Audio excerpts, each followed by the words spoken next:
Hola, buen día chicos.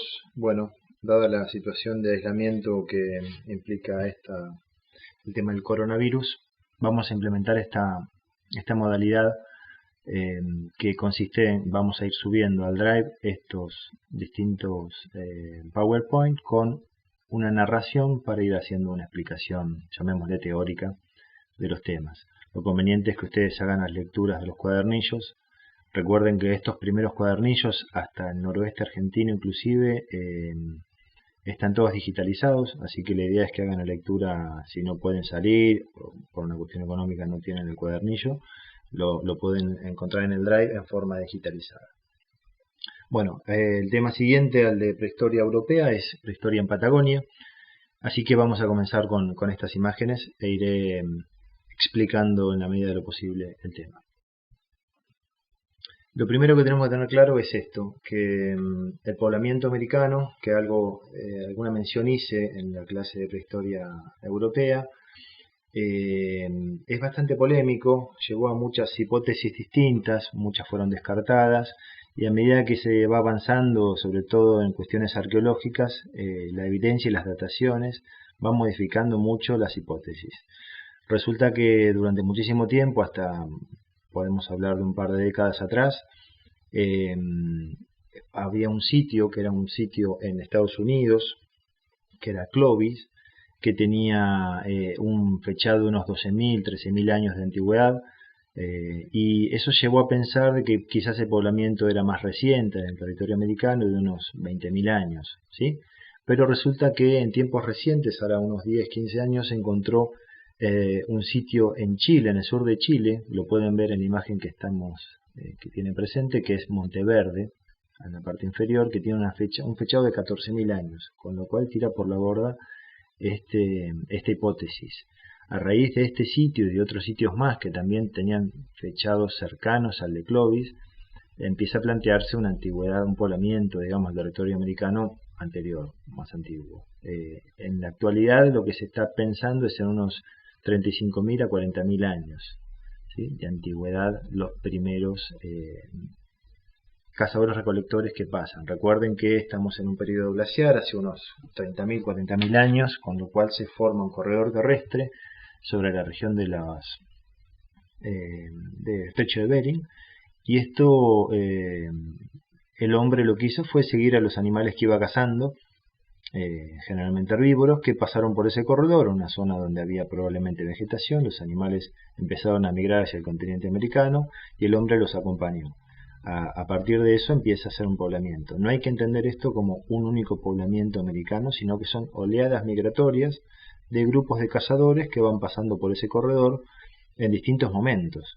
Esto nos lleva a pensar también inclusive que puede haber variaciones inclusive en las distancias genéticas de las poblaciones, y no solo un único grupo que haya migrado.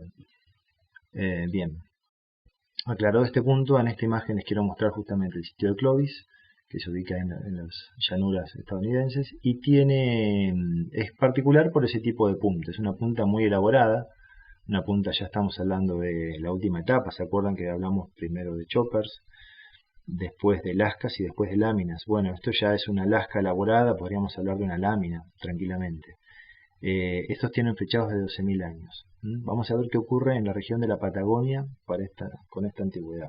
Los fechados más antiguos que tenemos en la Patagonia de la parte argentina es de 12.600 años, más o menos los mismos fechados de Clovis. Pero vamos a ver que en la Patagonia la capacidad que tenían los grupos, que fueron los primeros pobladores, las primeras evidencias de poblamiento humano en el territorio, hablamos de choppers, de piezas mucho más sencillas que esta que estamos viendo acá para el norte de América. Bien, antes de comenzar a hablar específicamente de lo que nos compete a nosotros de patrimonio, ¿sí?, de arte rupestre y otros temas, tenemos que caracterizar un poco la región. Recuerden que la región de la Patagonia es una zona que tiene un paisaje de mesetas, de llanuras, ¿sí?, sobre la margen oriental vamos a tener la zona de la costa y la margen occidental, la cordillera de los Andes. Esto lleva a tener un tipo de vegetación particular porque es un ambiente donde tiene bajas precipitaciones, entonces el tipo de vegetación son arbustivas bajas, ¿sí? Plantas leñosas adaptadas a un ambiente de poca precipitación, achaparradas, esto quiere decir de baja altura, producto de que hay vientos predominantes del sector oeste-este de la cordillera hacia la región del Océano Atlántico. Estos vientos que predominan lleva a que las plantas también se tienen que adaptar a este ambiente. Hablamos como ecorregión de estepa patagónica, ¿sí?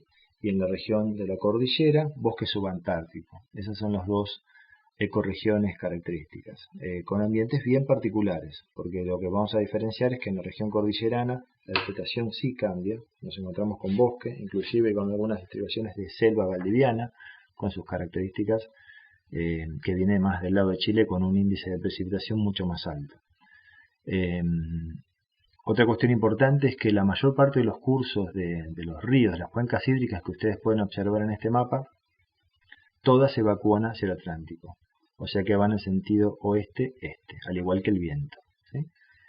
Estas cuencas son muy importantes. Piensen que todos estos grupos de cazadores-recolectores dependen de los animales que cazan, y los animales que cazan siempre están en áreas donde hay el recurso hídrico. Es fundamental para la supervivencia y para el hombre también, más allá de que el hombre puede manejar distancias diferentes, va a estar cerca de donde van a estar los animales, y los animales van a estar cerca del agua. Por lo tanto, esto lleva a entender a estas cuencas como áreas de habitación. Es decir, la mayor parte de los sitios arqueológicos que vamos a ver y la evidencia de arte rupestre está asociado a estos cursos de agua. Bien, estas son imágenes para poder interpretar mejor la estepa patagónica. Ven que son plantas bastante bajas. Lo que vemos al fondo son las estribaciones de la cordillera de los Andes, y estas llanuras eran áreas donde, bueno, los pueblos originarios se han adaptado a poder vivir en ese ambiente. Acá vemos, lo importante es también entender que al fondo, en esta cordillera, era donde se desarrolló todo el periodo, durante el periodo glaciar, ¿sí? Estamos hablando que los fechados más antiguos de unos 12.500, 12.600 años, estábamos en plena etapa glaciar, ¿sí? Terminando, pero era un periodo glaciar, con lo cual toda la región de la cordillera patagónica estaba cubierta por casquetes de hielo. No hay que entender que toda la Patagonia estaba cubierta de hielo, no. La zona de la estepa estaba abierta, era un ambiente muy hostil, muy difícil, mucho frío, pero no tenía hielo. Solamente los bloques de hielo estaban ubicados, o sea, los glaciares estaban ubicados sobre la región de cordillera y piedemonte, que son el acceso, las estribaciones de la cordillera. Bien, en cuanto a la fauna, lo que nos vamos a encontrar son una serie de animales. Estos son animales recientes. Vamos a ver que el hombre convivió con megafauna, esos animales extintos cuando termina el periodo glaciar. Lo que estamos viendo acá son los animales que continuaron, ¿sí? Y que actualmente existen en la Patagonia. Este es el guanaco, ¿sí? Es un animal muy, muy significativo para los pueblos cazadores recolectores en la Patagonia. Después vamos a ver por qué. Y lo interesante siempre es ver la huella. ¿Por qué? Porque la huella era un recurso fundamental para el cazador, les permitía hacer el seguimiento del animal que iba a cazar, y es muy significativo para el cazador, y vamos a ver que va a quedar representado en el arte rupestre. Por eso estoy mostrando cómo es la huella del guanaco. Son dos elementos paralelos, alargados paralelos. Bien, al guanaco se lo esquila, igual que en la actualidad también las ovejas. La oveja no es autóctona, es un animal europeo, el guanaco sí, por lo tanto el pelo de guanaco fue un recurso muy importante para los pueblos originarios, con lo cual comenzaron las piezas de telar a hacerse con pelo de guanaco. Ahí tenemos lana de guanaco, ¿sí? Ya hecha madeja. Bien. El otro animal es el choique, ¿sí? Siempre se habla del ñandú. En realidad el ñandú es más característico del centro norte del país, y en la Patagonia es el choique, que es este animal que vemos acá. Tiene un porte un poco menor que el ñandú, y hay que entender que no es el avestruz, es de la familia del avestruz, pero el avestruz es africana. En el texto que ustedes tienen, en el cuadernillo, menciona avestruz, pero en realidad, bueno, es un texto que tiene sus años y en esa época no se hacía esta diferencia, esta distinción, pero sepan que es otra especie. Bien. Ahí vemos la huella y la pata que tiene el ñandú. El ñandú es un animal, el choique, perdón. El choique es un animal que tiene estas garras, es un animal que podría llegar a ser agresivo, pero bueno, más allá de eso, esta huella de tridígitos que podemos ver sobre la derecha, también va a estar representada en el arte rupestre. Otro animal que es autóctono es el puma, ¿sí? El puma fue un animal obviamente muy, de alguna forma, respetado, pero venerado también. Vamos a ver que la huella del puma también va a estar presente en el arte rupestre. Ahí tenemos la huella. Y en muchos enterratorios, sobre todo, no tanto en Patagonia, pero en el noroeste argentino, sí vamos a encontrar, por ejemplo, en ciertos enterratorios que vemos elementos rituales, por ejemplo, el cráneo de un puma. No el cuerpo completo del puma, sino el cráneo, lo cual está indicando, bueno, una cuestión simbólica también de veneración al puma. Bien, el sitio este que estoy mostrando es el sitio que es la Cueva de las Manos, está sobre el río Pinturas. Es un sitio que tiene una relevancia a nivel mundial ya. Fíjense que en 1999 fue denominado como Patrimonio Cultural de la Humanidad. ¿Por qué? Porque es un sitio que no solo dejó en evidencia una variedad de arte rupestre muy significativa, muy bella y muy bien conservada, sino también todo el registro arqueológico es un registro que permite hacer un seguimiento desde los 10.000 años, es decir, de los primeros pobladores hasta el presente. Ha sido un área que ha estado habitada prácticamente durante toda la historia que el hombre tocó la Patagonia, desde los 10.000 hasta el presente. Por eso es tan significativo. Desde el punto de vista arqueológico, encontrar un registro completo que en cada periodo de la historia haya ocupación es muy poco frecuente. Este es uno de los pocos sitios que tiene esta característica. Además del arte rupestre, por este motivo es que también se lo denomina Patrimonio Cultural de la Humanidad. Bien, lo que estamos viendo acá es el cauce del río Pinturas, ¿sí? Fíjense que es una región donde nos encontramos con formaciones rocosas, estos paredones bastante pronunciados.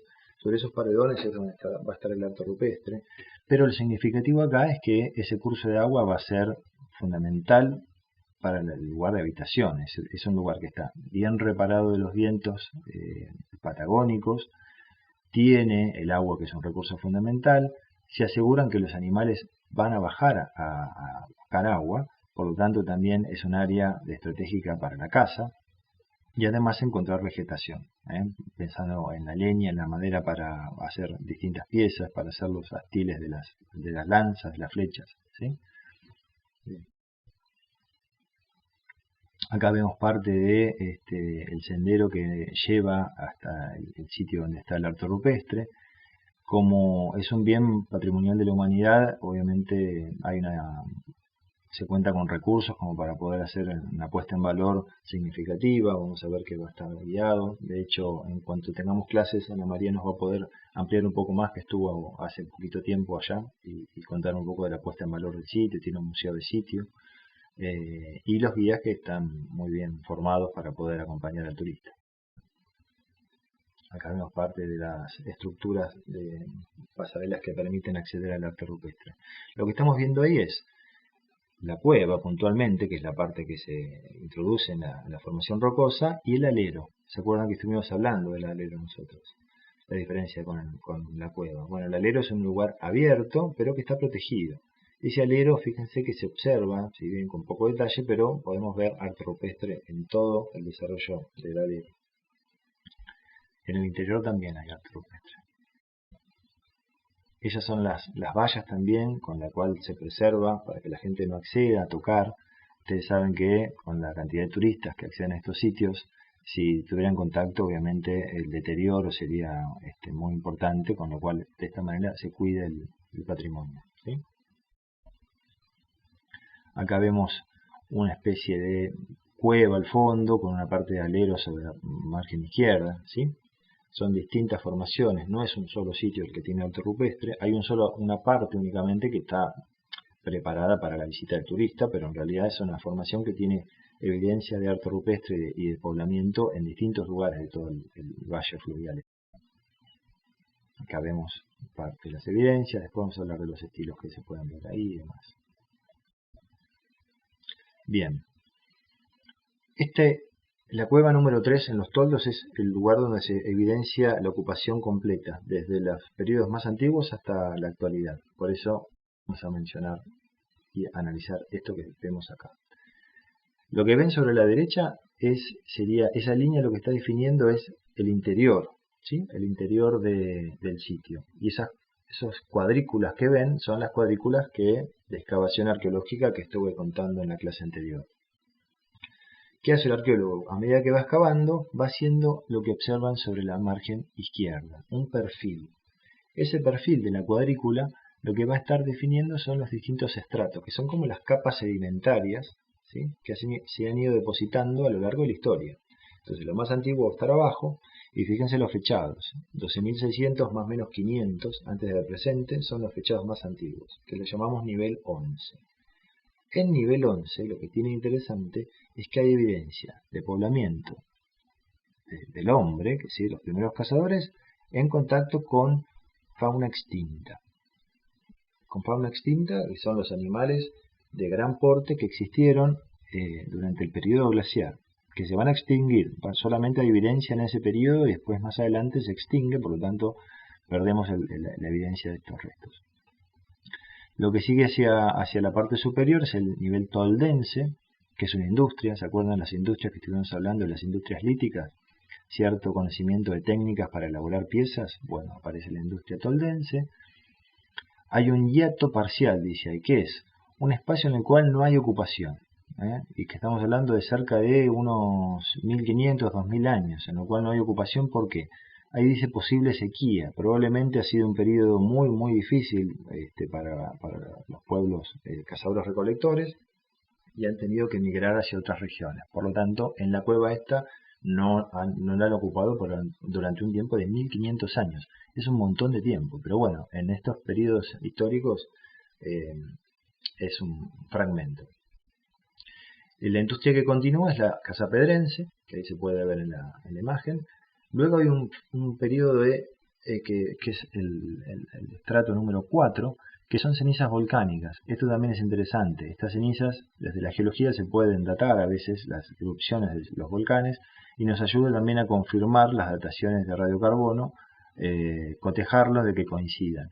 En este caso, esta ceniza ha sido la erupción de algún volcán en las cercanías que dejó una gruesa capa de cenizas, lo que está indicando de que obviamente no hubo ocupación y que los grupos han tenido que emigrar alejándose de la zona, ¿sí? Y después la última, que es la industria patagoniense, que se divide en nivel 1, 2 y 3.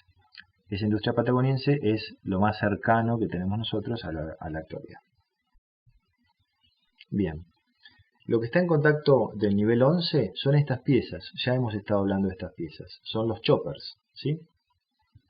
Esos choppers son rocas con muy poco filo, ¿sí? Con muy pocos golpes, bastante toscas, que trabajan más por peso que por filo, ¿sí? Y la función que cumplen es poder partir ramas, como hemos visto en el video, o partir las articulaciones de algún animal que han cazado. Ven, acá vamos a ver lascas de gran tamaño, son piezas bastante elementales, bastante básicas, ¿sí? Dice que está asociado a fauna extinta. ¿Cuáles eran los animales de la fauna extinta que habitaba en la Patagonia? Son los que estamos observando acá. El milodonte es uno. Es un animal herbívoro de gran porte. Abajo podemos hacer la comparación en escala con el hombre.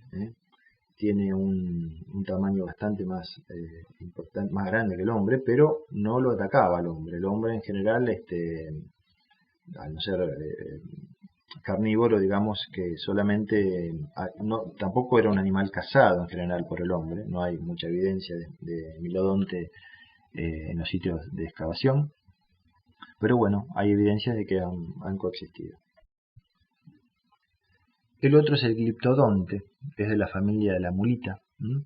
Tiene estos caparazones rígidos. También es un animal herbívoro de gran porte.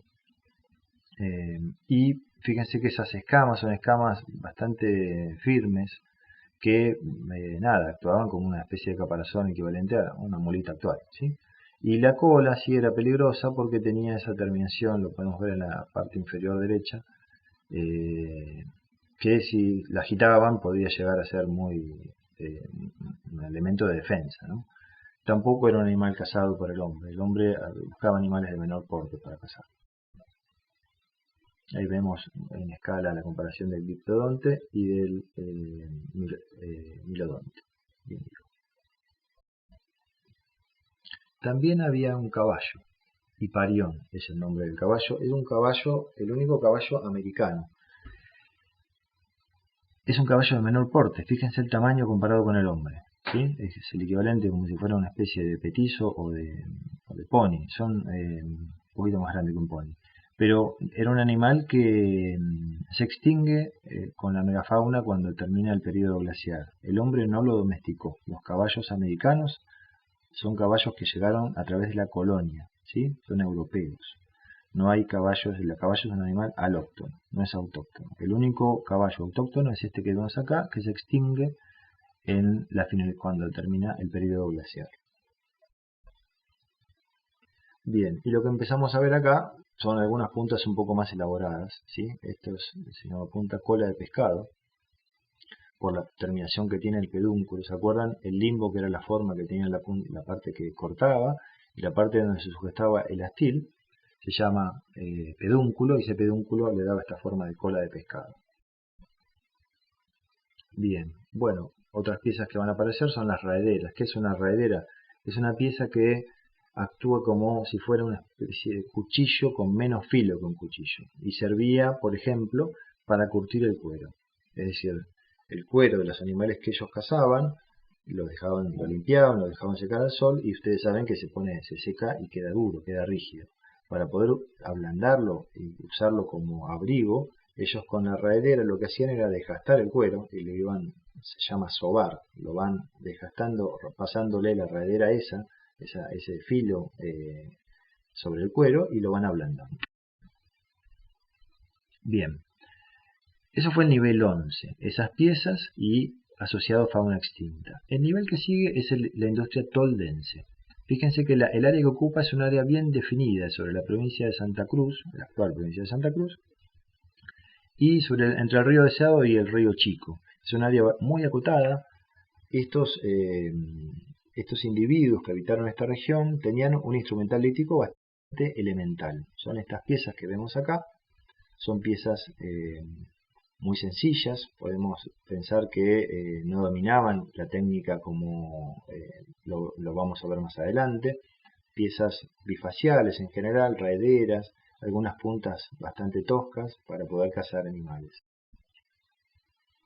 Acá vemos abajo algunas láminas muy sencillas, algunas con retoques. ¿Se acuerdan que el retoque era cuando sobre el filo ellos por presión iban haciendo ese desprendimiento de pequeñas lascas chiquitas y hacían un filo como un serrucho para que tuviera un poco más de efectividad el corte? Bien, la industria que sigue es la industria cazapedrense. Lo que observamos es que el área de extensión es más amplia, ¿sí? Va desde el río Chico hasta el río Chubut, o sea que ya está involucrando a la provincia de Chubut también. ¿Qué indica esto? Si observamos que el grupo se dispersa en el espacio, lo que está indicando es que la densidad demográfica aumentó, es decir, empieza a haber una población más numerosa. Hay que entender lo siguiente: si la población se incrementa, está indicando que hay un éxito en la adaptación al ambiente. Es decir, las estrategias de caza permitieron un mayor bienestar, por lo tanto el grupo va creciendo. Y esto significa que se adapta mejor al ambiente y que las herramientas líticas probablemente sean más eficaces. Y un mejor conocimiento del lugar, y una mejor estrategia de caza, y una mejor organización social. Está asociado todo eso al incremento de la demografía de un grupo cazador-recolector, ¿sí? Estos grupos, a medida que iban creciendo en población, lo que hacían era ir separándose.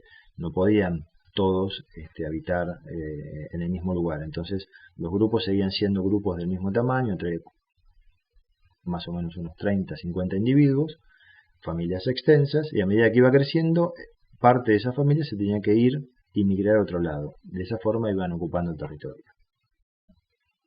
Bien. Lo particular que tiene esta industria casapedrense, la industria casapedrense, es que no aparecen puntas de proyectil. Solamente aparecen cuchillos, ¿sí? Estas piezas que servían para cortar, desmembrar un animal cazado, y se habla de una caza especializada. La industria casapedrense está especializada en la caza del guanaco.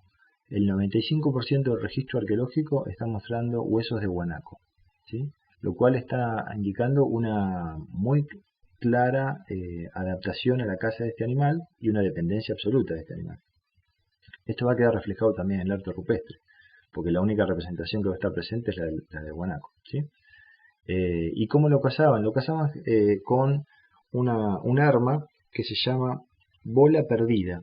Era una pieza que se le ataba a un cuero, ¿sí? Y tenía una tanza en la punta. Se agarraba desde la tanza la pieza esa con el cuero, una pieza de roca de porte importante, y se la lanzaba, ¿sí? Eso hacía que golpeaba al animal, lo dejaba medio inconsciente y después lo terminaban de rematar una vez que estando en el lugar, ¿sí? Estas bolas perdidas, hay registros cuando empezaron los enfrentamientos con los colonos, ¿sí? Cuando tanto el pueblo tehuelche como mapuche los enfrenta. Las crónicas de los colonos cuentan que era un arma mortífera y muy efectiva en manos de ellos, porque sabían lanzarla muy bien, la pieza venía a mucha velocidad y si los golpeaba prácticamente quedaba fuera de combate esa persona. Por ahí no lo mataba, pero le partía seguramente huesos y lo dejaba mal herido, ¿sí? Bien, y esto lo usaban para cazar. Bueno, estas son las piezas características del casapedrense. ¿Ven que no aparece ninguna punta de lanza ni de proyectil? Bien, bueno, vamos a hablar de guanaco. Este animal fue fundamental, ¿sí?, para la subsistencia de estos pueblos. Fíjense que no solo aportaba el alimento, la vivienda también. ¿Por qué? Porque el cuero del animal era el elemento que usaban para armar los toldos, ¿sí?, estructuras para protegerse principalmente del viento. Recuerden que son zonas de baja precipitación, con lo cual lo más importante acá es resguardarse del viento. Abrigo, ¿por qué? Porque el cuero también lo usaban para poder hacer la vestimenta de ellos. Utensilios domésticos, usaban tanto las uñas como los huesos para hacer piezas que necesitaran para lo cotidiano, ¿sí? Y también de uso ritual, alimentos para los rituales que ellos realizaban. Ahora, es un animal muy ágil, ¿sí?, muy ágil y muy veloz, con lo cual claramente necesitaban tener estrategias de caza. No era una caza individual, sino que era una caza grupal. Un conjunto de individuos establecían una estrategia donde probablemente lo iban como acorralando o lo iban llevando hacia un lugar en el cual había algún tipo de trampa o puede ser un barranco, puede ser un lugar donde el animal quedaba atrapado y después lo podían dominar. Tenían que tener armas efectivas a distancia, ¿sí? Hablamos de esta bola perdida que la podían lanzar desde muy lejos y bueno, con mucha práctica ellos tenían la precisión como para poder pegarle en un área que lo afectara al animal, ¿sí?, la cabeza o alguna zona del cuerpo donde quedara mal herido.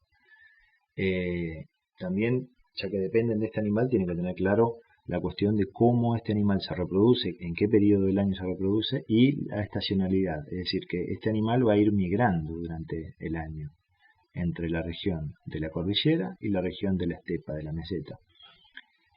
Normalmente, durante el periodo de invierno, ¿sí?, otoño-invierno, este animal migra hacia la meseta, ¿sí?, y durante la primavera-verano el animal migra hacia la cordillera. ¿Por qué? Porque en la zona cordillerana es cuando empiezan las nuevas pasturas, terminó ya el periodo, estamos en la etapa de deshielo, aparecen pastos tiernos nuevos en la zona cordillerana, entonces el animal naturalmente migra hasta esta región para poder alimentarse, y lo que hizo el hombre es seguir esta estacionalidad, es decir, el hombre se va a ir desplazando de una región a otra, ¿sí?, según donde el animal va a ir migrando.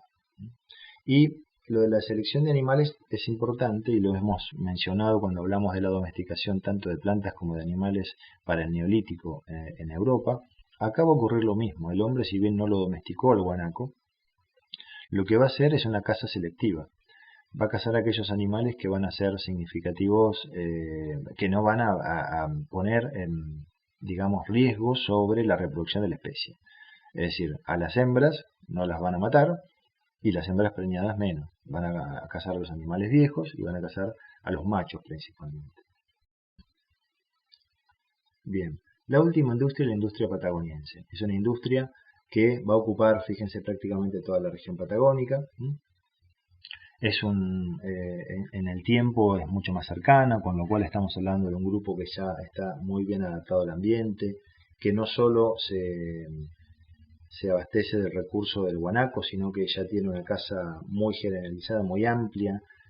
Van a cazar, hay evidencias en los sitios arqueológicos de restos de peces, hay patos, hay distintas variedades de aves, hay animales de menor porte también, roedores.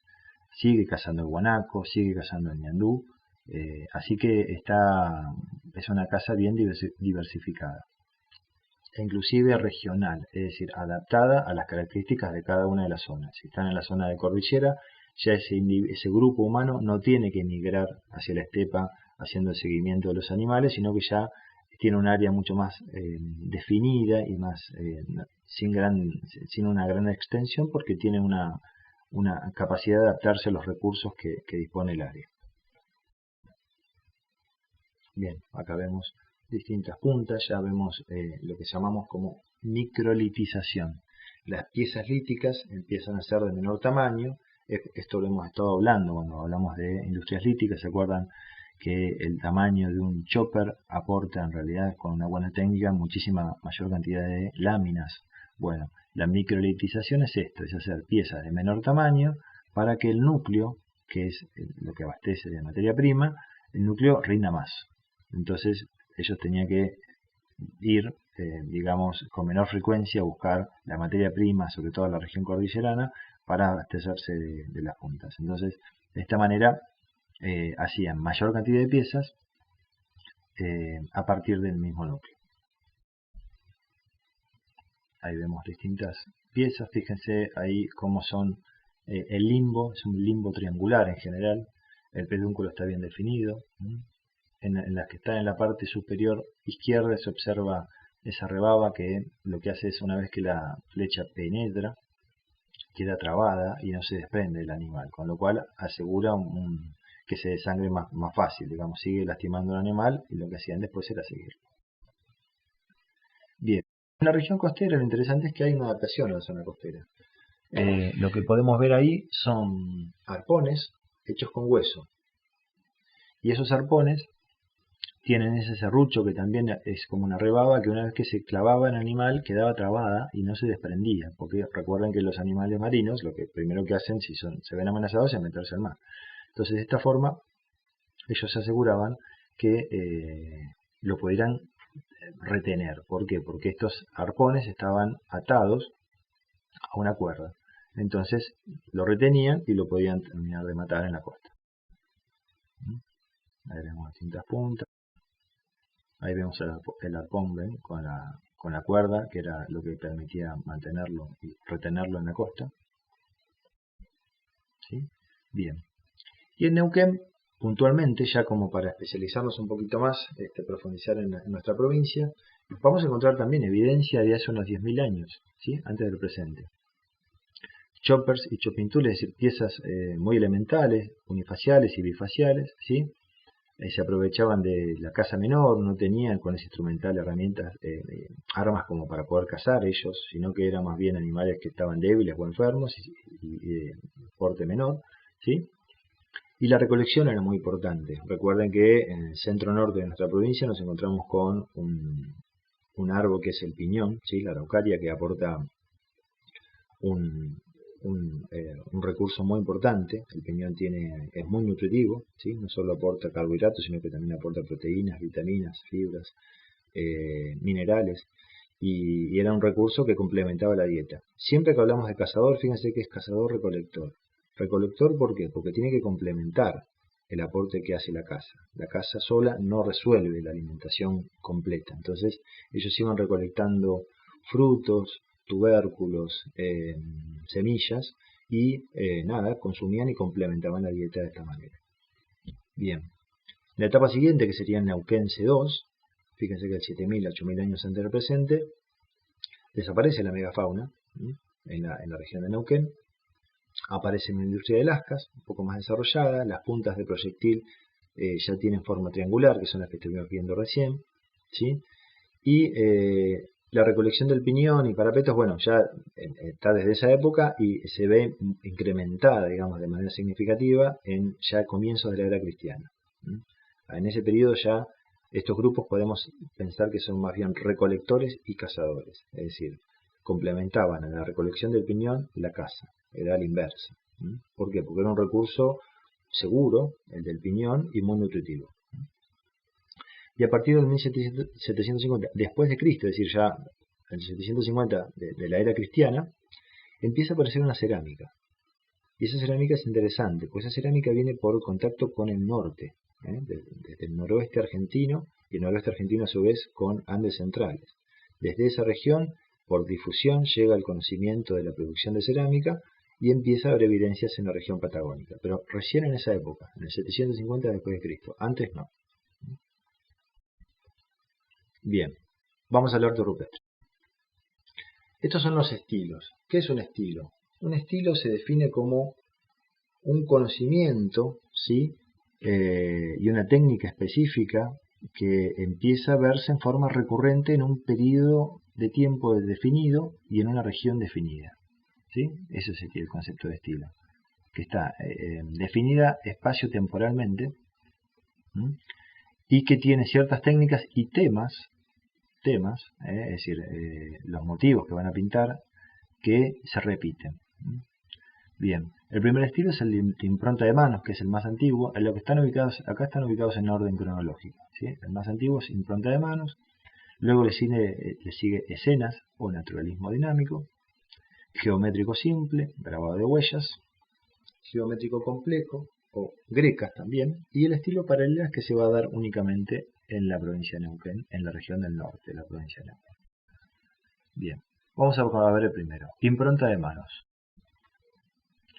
Esta técnica ya la estuvimos viendo. Vamos a encontrar manos en positivo y manos en negativo. De hecho, en esta imagen vamos a ver de las dos, manos en positivo y en negativo. Quizás primero la hacen en positivo y luego colocan en negativo sobre esa misma imagen, sobre esa misma esa misma manifestación, la mano en negativo.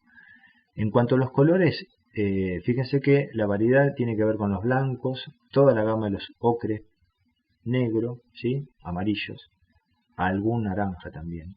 Estos tonos tienen que ver con los minerales que se encuentran en la zona. La mayor parte de estos pigmentos no era orgánico, sino que era mineral, y eran rocas propias de la zona que ellos las molían y preparaban el pigmento, como ya estuvimos viendo, igual que en el paleolítico, ¿sí? En cuanto a la técnica del aerografiado, también podría ser con la técnica del canutillo que estuvimos viendo nosotros, o colocar la pintura en la boca y esparcirla soplando fuerte. Ahí estamos viendo, ahí hay un conjunto de estilos, ¿sí? Porque también ocurre el palimpsesto, esto que estuvimos mencionando en la clase anterior, la superposición de imágenes, ¿sí? Nos encontramos con la impronta de manos, tanto en positivo como en negativo, ¿sí?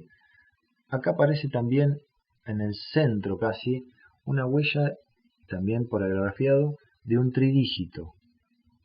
Recuerden que es el tridígito de la huella del choique, también va a estar presente. Pero si miramos todas estas manifestaciones, nos vamos a encontrar, por ejemplo, en el centro de la imagen, hacia la izquierda, un conjunto de guanacos, ¿sí? Que están desplazándose. Claramente ahí hay una intención de mostrar dinamismo. Por lo tanto, esto pertenece al otro estilo, que es el de naturalismo dinámico o escenas. Es un conjunto de guanacos que están dispersándose, probablemente están siendo acechados por el hombre y están huyendo. También vemos un zigzag en la parte superior en color naranja rojizo. Eso pertenece al geométrico simple. O sea que ustedes lo que están acá identificando son varios estilos que están todos superpuestos, unos sobre otros. También aparece algún antropomorfo. Ahora vamos a entrar con más detalle en cada estilo. Seguimos viendo las improntas de manos, en positivo y en negativo, los colores que ya estuvimos haciendo mención. Volvemos a verlo acá. ¿Cuál es la razón de esta impronta de manos? No queda claro. No queda claro cuáles son los motivos por los cuales manifestaban las manos así. Uno puede pensar que tiene que ver con la identificación del grupo y con registrar en el lugar ese la pertenencia así, a esa zona. También puede interpretarse como parte de un ritual. De hecho, hay evidencia etnográfica de cronistas que convivieron con el Tehuelche. El Tehuelche no es el que hizo estas manifestaciones, el Tehuelche es posterior. Estos son pueblos cazadores anteriores al Tehuelche, pero sin duda son los que dieron origen después al Tehuelche. Y en estas evidencias etnográficas, en las crónicas, algunas personas que convivieron con el Tehuelche hacen mención a un ritual en el cual se trataba de hacer la curación de una enfermedad de alguna persona, colocando sobre el anca del animal, sobre la pata trasera del animal, ¿sí? Puede ser un animal que van a sacrificar o posteriormente un caballo, el aerografiado, ¿sí? Haciendo la impronta de manos en negativo sobre el animal. De alguna forma sería como trasladando a ese animal la enfermedad que tiene la persona. Podemos interpretarlo así. Esto tendrá que ver con eso. No queda claro, no se puede confirmar, pero también sería una posibilidad. Bien, el estilo siguiente es el de escenas. Esto se llama calcado, que es el deterioro que tiene el arte rupestre in situ no permite verlo con el detalle que está acá. Entonces acá lo que se hace es una especie de pintura esquematizando lo que se ve en la roca. Ahí que vemos una estrategia de caza, claramente. Un conjunto de personas que están acorralando al animal, ¿sí? Puede ser uno o varios animales. Ahí vemos que los animales están esquivando algo. Sobre la roca parietal que está colocado esto, ahí hay una protuberancia en la misma roca. O sea que ellos aprovecharon alguna formación prominente, digamos, de la roca para mostrar cómo el animal va esquivando algo en el terreno. Esto hay que asociarlo sí al concepto de magia simpática. ¿Se acuerdan cuando mencionamos que este tipo de expresión de alguna forma propicia el éxito en la caza posterior? ¿Sí? Y fíjense que la figura de los hombres no tienen los brazos, solamente se ven las piernas y la cabeza en la parte superior. ¿A qué se debe? Al tipo de abrigo que ellos tienen. Usaban el cuero, ¿sí? Cubriéndose completamente la parte superior y dejando los brazos adentro. En el momento que necesitaran los podían sacar, pero digamos que era la forma en que ellos iban normalmente en su vida cotidiana, con esos cueros que solamente quedaban las piernas afuera y los brazos cubiertos por el cuero. Eso en el pueblo de Tehuelche va a ser el quillango. Ahora no hablamos de quillango porque estos son pueblos cazadores recolectores, pero la vestimenta es similar. Acá vemos también estrategias en las cuales vemos un conjunto de guanacos y hombres que están o dejando huellas ellos, que serían esos puntos, ¿sí? O mostrando algo que están lanzando, no queda claro, pero tiene que ver con una clara escena. Acá hay un conjunto de figuras que están relacionadas unas con otras. A eso se define como una escena. Esto es posterior ya, porque acá estamos hablando ya del patagoniense, donde aparece el arco y flecha. Fíjense que ese hombre está usando un arco, y de hecho vemos cierta idea de dinamismo en ese arco, ¿sí? Como se muestra en las historietas, ¿vieron la secuencia de movimiento? Bueno, acá vemos un arco que está siendo tensada la cuerda para lanzar la flecha. Y en la parte superior de la imagen vemos un guanaco. Esto es interesante porque acá lo que estamos viendo es un guanaco que está, una hembra que está preñada, ¿sí? Vemos la figura de un par de hombres que está por detrás del guanaco, son varios hombres más, y también vemos la figura de la hembra preñada. Hay que asociarlo también al concepto de magia simpática, ¿se acuerdan? el hecho de propiciar la reproducción de la especie. Acá vemos más hembras preñadas. Lo que llama la atención se ha intentado fechar este periodo y está asociado al Casapedrense, y recuerden que después del Casapedrense vino un periodo de sequía muy grande, lo cual también uno puede interpretar de que en ese momento ellos realizaban ciertos rituales, ciertas ceremonias para asegurar de que el animal que les aporta el alimento se reproduzca, ¿sí? Y poder subsistir ellos. Bien, seguimos viendo escenas, ¿sí? Acá vemos un conjunto de guanacos y hombres alrededor de ellos. Acá vemos también esto que yo les mencionaba, que está plasmado en el arte, en los rituales desde la etnografía, que es la mano colocada sobre la parte trasera del animal. ¿Se lo puede asociar por el lado de un ritual para curar a alguien? Bueno, es una hipótesis. Seguimos viendo escenas, hay una gran variedad de escenas. Fíjense, ahí vemos una mano en positivo que después tiene una mano en negativo con blanco encima. Seguimos viendo figuras antropomorfas, la figura del hombre, acá vemos con los brazos libres. Acá vemos con ese cuero colocado, ¿sí? Como abrigo, pero los brazos salen por la parte superior. Distintas figuras antropomorfas. Bien, el estilo que sigue es geométrico simple. ¿Qué son estos zigzag? Son generalmente o algunas líneas paralelas o en zigzag o algunos círculos concéntricos. Lo que vemos sobre la izquierda son círculos concéntricos, uno dentro de otro, ¿sí? O fíjense en la parte inferior, líneas en zigzag acompañadas por líneas paralelas. O esas figuras que son zigzag con líneas paralelas en la parte superior también.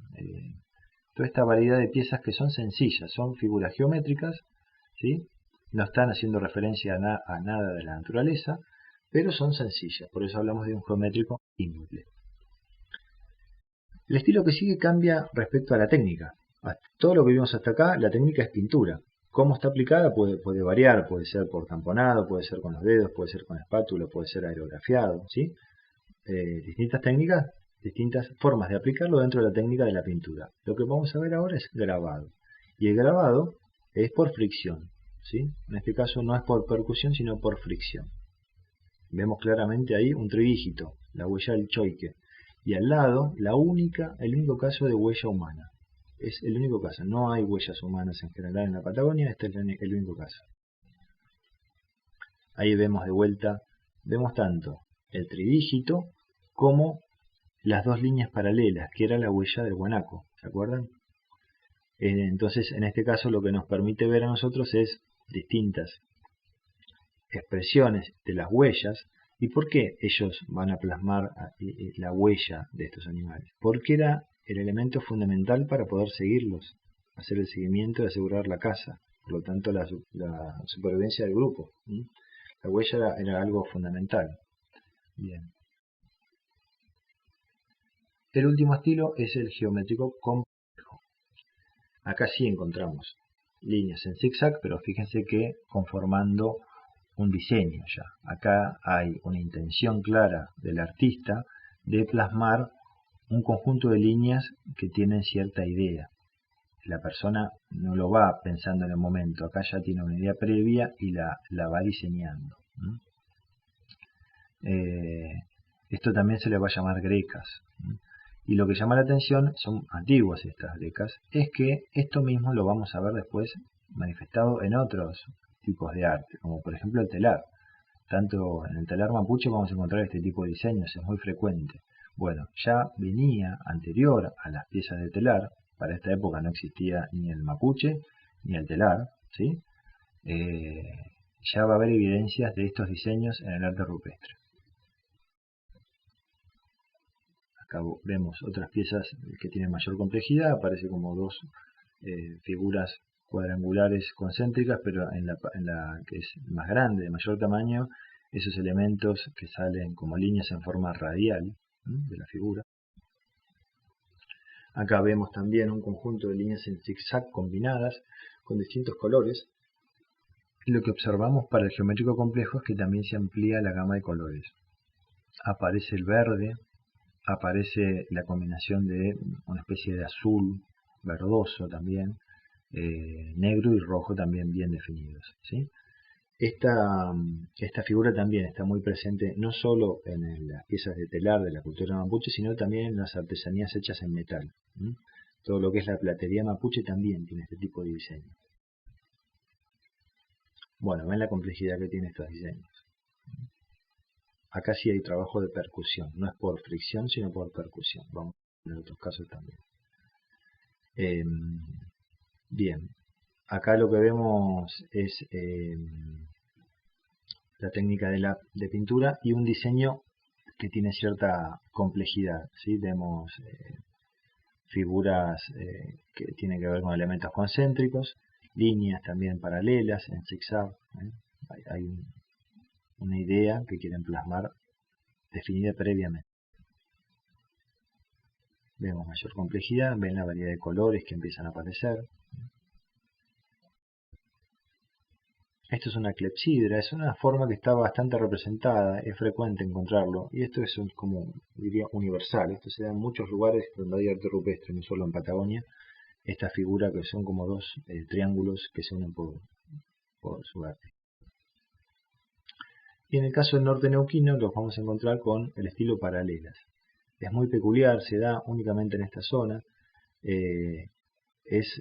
Hay en un número muy importante en ciertos lugares, estamos hablando de quizás 500 motivos en algunos sitios, 150 en otros lugares, es decir, en el mismo sitio una cantidad de manifestaciones de arte muy profusa. Y el estilo se llama estilo paralelas. La técnica es por percusión, o sea que es grabado, pero no por fricción, por percusión. Son todos golpecitos pequeños que dan con otra pieza con punta, haciendo la línea. La mayor parte son diseños abstractos, es decir, que responde al tema signos. No hay naturalismo, no hay ninguna referencia a elementos de la naturaleza, sino que son líneas paralelas en zigzag, paralelas rectas. Acá podemos ver. En algunos casos, muy pocos casos, por ahí haría referencia a la araucaria, ¿sí? Al conjunto de líneas paralelas, pero son los menos. La mayor parte son líneas como las que estamos observando acá, líneas paralelas. Y están grabados sobre rocas, no en cuevas ni en aleros, sino sobre rocas que están al aire libre, ¿sí? Expuestas a la erosión. Con lo cual muchas han sufrido por exfoliación, que es un tipo de erosión, por erosión térmica se llama. Se ha ido desprendiendo la lámina, la parte superior de la roca, que es la que fue trabajada por percusión. Es muy interesante, abordaremos esto en próximas clases. Bien, ahí estamos viendo que las líneas paralelas tienen un trabajo, inclusive cada una de las líneas, ¿sí? Que aparecen tanto este como este, son diseños que aparecen en las piezas de telar del arte mapuche. Bien, y esto es una especie de resumen de todo lo que estuvimos hablando en este PowerPoint, los distintos niveles, asociado a qué tipo de industria lítica, qué animales cazaban, y también qué motivos de arte rupestre están asociados a cada uno de esos niveles de industrias líticas.